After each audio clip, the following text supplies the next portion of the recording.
BPF दोलोनि MCLAफोरा BPF दोलोखौ नागारनानै UPPL दोलोआव हाबफैदों। बे BPF दोलोनिफ्राय हाबफैनाय सोद्रोमाफोरनि मुंफोरानो जाबाय अमर बसुमतारी, प्रभात बसुमतारी आरो धनन्जय बसुमतारी।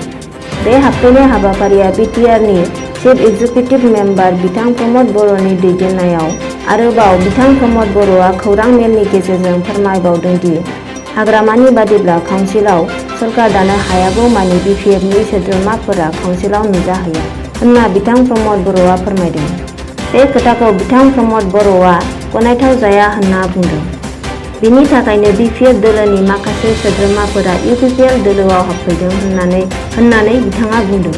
आरो इयुनावबो BPF दोलोनि सोद्रोमाफोरा UPPL दोलोआव हाबफैगोन होनना बिथां प्रमद बर'आ बे खौरां मेलनि गेजेरजों फोरमायदों। बलिउडनि मुंदांखा कंगना रानौतनि टुइटार एकाउन्टखौ अरायनि थाखाय टुइटारआ बन्द खालामना होबाय। ससियेल मिडियायाव गावनि गोसो बायदि खोथा फोसावनायनि थाखाय जोबोर मुंदांखामोन।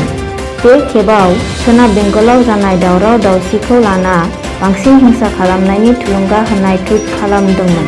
बिथांनि टुइट खालामनाया टुइटारनि माखासे आयेन सिफायनाय जादोंमोन। बेनि थाखायनो टुइटारआ बिथांनि एकाउन्टखौ अरायनि थाखाय बन्द खालामना होदों।